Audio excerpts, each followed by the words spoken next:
Muscles. We have over 600 of them. They make up between 1/3 and 1/2 of our body weight. And along with connective tissue, they bind us together, hold us up, and help us move.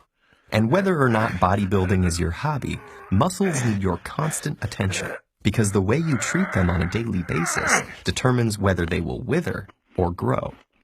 Say you're standing in front of a door, ready to pull it open. Your brain and muscles are perfectly poised to help you achieve this goal.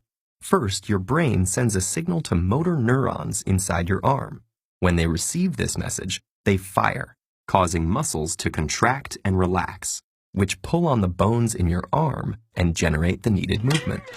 The bigger the challenge becomes, the bigger the brain's signal grows, and the more motor units it rallies to help you achieve your task. But what if the door is made of solid iron? At this point, your arm muscles alone won't be able to generate enough tension to pull it open, so your brain appeals to other muscles for help. You plant your feet, tighten your belly, and tense your back, generating enough force to yank it open. Your nervous system has just leveraged the resources you already have, other muscles, to meet the demand. While all this is happening, your muscle fibers undergo another kind of cellular change. As you expose them to stress, they experience microscopic damage, which in this context is a good thing. In response, the injured cells release inflammatory molecules called cytokines that activate the immune system to repair the injury. This is when the muscle-building magic happens.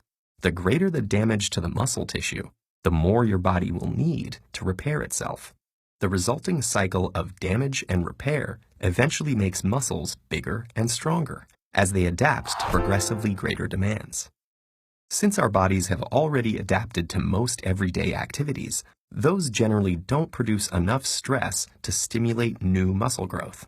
So to build new muscle, a process called hypertrophy, our cells need to be exposed to higher workloads than they are used to. In fact, if you don't continuously expose your muscles to some resistance, they will shrink, a process known as muscular atrophy. In contrast, exposing the muscle to a high degree of tension, especially while the muscle is lengthening, also called an eccentric contraction, generates effective conditions for new growth. However, muscles rely on more than just activity to grow. Without proper nutrition, hormones, and rest, your body would never be able to repair damaged muscle fibers. Protein in our diet preserves muscle mass by providing the building blocks for new tissue in the form of amino acids. Adequate protein intake, along with naturally occurring hormones like insulin-like growth factor and testosterone, help shift the body into a state where tissue is repaired and grown.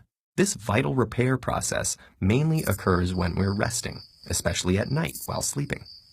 Gender and age affect this repair mechanism, which is why young men with more testosterone have a leg up in the muscle-building game. Genetic factors also play a role in one's ability to grow muscle. Some people have more robust immune reactions to muscle damage and are better able to repair and replace damaged muscle fibers, increasing their muscle-building potential. The body responds to the demands you place on it. If you tear your muscles up, eat right, rest, and repeat, you'll create the conditions to make your muscles as big and strong as possible. It is with muscles as it is with life. Meaningful growth requires challenge and stress.